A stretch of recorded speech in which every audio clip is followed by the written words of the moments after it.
जय हिंद, वंदे मातरम। दोस्तों मैं हूं हंस और आज बात करेंगे अपन झूठे केस 498A को कोर्ट में किस तरह से लड़ना चाहिए, किस तरह से नहीं लड़ना चाहिए, आपको कोर्ट में किस तरह से पेश होना चाहिए, इसी टॉपिक पर आज डिटेल में बात करेंगे। लेकिन अगर आप नए हो चैनल पे तो सब्सक्राइब जरूर कर लेना और ऑल पे जाके बेल आइकन को ऑन कर लेना, जिससे नया नोटिफिकेशन आपको सबसे पहले मिले।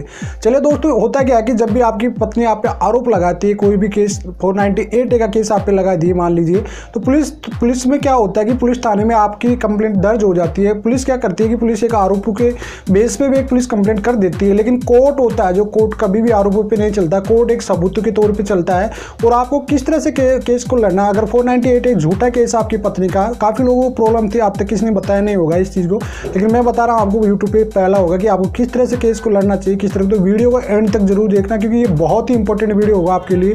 काफ़ी लोगों को ये तक होता है कि पुलिस थाने में यहाँ तक पूछना है, सेक्शन 9 लगाना है, उसके बाद आपको कोर्ट में जाना है, कोर्ट में केस चलता रहेगा। लेकिन कैसे कोर्ट में केस लड़ना है उसका मैं आपको बताता हूं दोस्तों आज सीधा सिंपल ट्रिक के साथ। अगर लैंग्वेज में आपको फिर भी समझ नहीं आता तो मैं और इजी लैंग्वेज में बात समझाने की कोशिश करूंगा। आपको कोशिश कीजिए, कमेंट में जरूर आपके मैसेज बता दीजिए कि आपके रिप्लाई दीजिए कि अगर मेरी लैंग्वेज आपको अच्छे से समझ आ रही तो बेटर है, नहीं तो मैं और भी लैंग्वेज सिंपल लैंग्वेज में आपको समझाने की कोशिश करूंगा।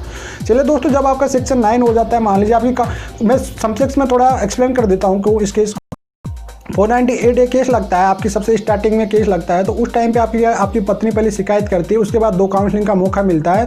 दोनों काउंसलिंग होने के बाद आपको फिर 41 CRPC का नोटिस मिलता है। उसकी पालना के बाद फिर आपका केस जाता है कोर्ट में। अब कोर्ट में जाते ही आपको क्या करना होता है कि पहले कोर्ट में क्या करना पड़ेगा कि आपको कैसे साबित करना पड़ेगा। यहाँ पर बिल्कुल सवाल उठता है, तो ये आपको तो बिल्कुल आरोप साबित करना ही नहीं होगा, पहले काम होगा आपकी पत्नी का। देखो, कोर्ट में होता है कि बर्डन ऑफ प्रूफ होता है कि जो सबूतों का भार होता है वो किस पे होता है, वो अभिभावक पे होता है। अभिभावक मतलब जो कंप्लेंट करता होता है, आप पे कंप्लेंट किया है, कोई भी मुकदमा आपकी पत्नी ने आप पे मुकदमा किया है, तो उनकी जिम्मेदारी पहले आपकी पत्नी की जिम्मेदारी होगी, ना कि आपकी। इस बात का इंपॉर्टेंट ध्यान रखिए। एविडेंस एक्ट 101 की धारा 101 धारा ये कहती है कि अगर आपको लगता है कि आपकी पत्नी ने आप पे आरोप झूठे लगाए 498A के, तो उसमें आप लोग ये डिमांड कर सकते हैं कि एविडेंस एक्ट 101 की धारा के तहत कि मुझे इसको बर्डन ऑफ प्रूफ करे, ये डिमांड करें कि अगर मैंने इसे दहेज केस के लिए प्रताड़ित किया हूँ, मेरा परिवार इसको प्रताड़ित किया हूँ, तो इसके प्रूफ दे, एविडेंस दे।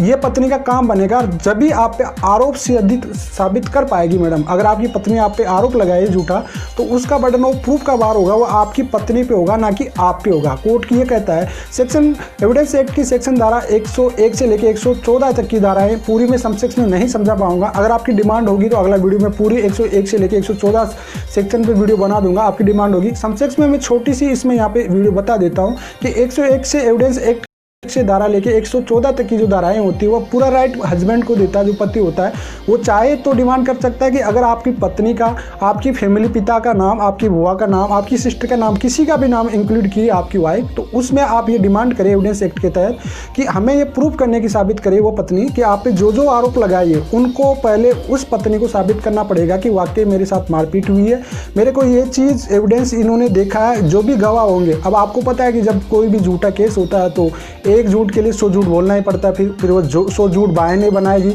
और उसी वजह से कोर्ट में वो टिक नहीं पाते झूठे मामले। तो इस सिचुएशन में आपको क्या करना होगा कि आपकी पत्नी को हर चीज़ को साबित करना पड़ेगा, भाई ये घटना मेरी इस वजह हुई थी, यहाँ पे हुई थी, देखने वाला कौन था, कौन नहीं था, सब कुछ एविडेंस के जो बर्डन ऑफ प्रूफ होता है, बर्डन ऑफ प्रूफ होता है, जो होता है सबूतों का भार जो होता है वो पूरा पत्नी पे होगा। पहले आपको कुछ भी नहीं करना। आपकी फाइल कोर्ट में चली गई तो उसमें को आपको निर्दोष, बिल्कुल निडर होना चाहिए, क्योंकि कानून पे हमेशा सबको भरोसा रहना चाहिए और जरूर आपको न्याय मिलेगा। अगर आपका झूठ कैसे पता पड़ता है कि झूठा केस था, कोर्ट में जाने के बाद तो पता पड़ता है ना, पहले तो आपको मालूम पड़ता नहीं है।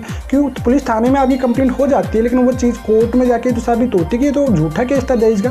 तो कानून पे हमेशा विश्वास रखें, क्योंकि कानून आपको, कोर्ट कभी भी निर्दोष को कभी भी गलत सजा नहीं देता। आप थोड़ा सा बस टिप्स बाय टिप्स आप फॉलो करते रहे, अपने वकील के साथ अच्छे से गाइडलाइन करें, तो उस चीज़ में आपको क्या करेगी, जब पत्नी आपकी बर्डन ऑफ प्रूफ के जो भार होगी, जो सबूत के भार होगी, वो सब कुछ साबित करना पड़ेगा। अगर वो साबित कर तब आपका जाके नंबर आता है, नहीं तो अगर मैक्सिमम 99.99 केसेस में आज तक का कोई भी नहीं होता है कि जिसमें मैडम 498 केस में साबित कर पाती है कि मेरे साथ ये घटना घटी थी। तो इस वजह से कोर्ट में आप लोग सबसे ज़्यादा इस बात का रखें कि एविडेंस एक्ट होता है 101 से लेके 114 तक की जो धाराएं हैं उनको आप लोग या तो कहीं गूगल से सर्च करके एक बार रीड कर लेना, या अगर आप डिमांड करोगे तो उसको मैं एक्सप्लेन यहाँ करके 10-15 मिनट का एक वीडियो बनेगा छोटा सा, उसमें मैं अच्छे से समझा दूंगा आपको कि वह क्या कहता है, क्या लीगली राइट देता है। अगर आपकी डिमांड होगी कि कोई वीडियो चाहिए हमको बहुत अच्छा वाला जिसमें आप लोग केस को जल्दी से जल्दी खत्म कर सके, बहुत जल्दी से, उसके लिए भी मैं एक वीडियो आपको बना के दे दूंगा दोस्तों। तो ये होता है कि बर्डन ऑफ प्रूफ का बार पहले पत्नी को साबित करना पड़ता है।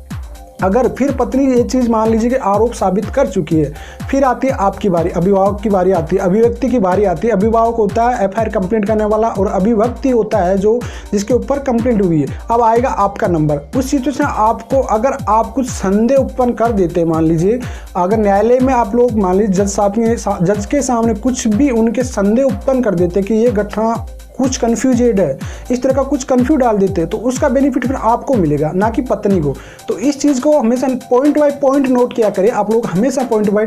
और ये चीज़ें जो होती है सेक्शन एक्ट जो एविडेंस एक्ट होता है 101 से लेकर 114 तक के, ये वकील लोग भी आपको नहीं बताते। क्यों नहीं बताते? क्योंकि वकील लोगों का ये होता है फंडा कि 100 सेक्शन 1 लगाएंगे, 2 लगाएंगे, धीरे धीरे तारीखों पे तारीख लेते जाएंगे और आपसे पेमेंट का खर्चा, क्योंकि दहेज केस होता है जो मैक्सिमम झूठा होता है और उसमें कहीं लोगों की दुकानें चलती रहती है। इसी वजह से ये केस जो 3 साल का केस होता है वो 8-8, 9-9 साल तक ऐसे चलता रहता है कि तारीखों पे तारीख ले नहीं पाते हैं। वकीलों के जब खर्चे बीतते हैं तो आपकी तारीख ले आते हैं, उसके बाद आपका पैसे दे देते हैं और उसके बाद कंप्लीट हो जाता है। अगर आप डिमांड करोगे तो मैं एक गवर्नमेंट वकील की भी एक वीडियो बना के दूंगा। अगर आप वकील को सरकारी वकील किस तरह कर सकते हो उसका भी मैं आपको एक वीडियो बना के सेपरेट वीडियो बना दूंगा अलग से। अगर आप डिमांड कॉमेंट जरूर कर देना, अगर इसमें आपको भी चाहिए कि एक वकील सरकारी वकील कैसे करके हम केस लड़ सकते हैं उसका कॉमेंट जरूर कर देना, उसका भी मैं वीडियो आपको बना के दे दूंगा दोस्तों।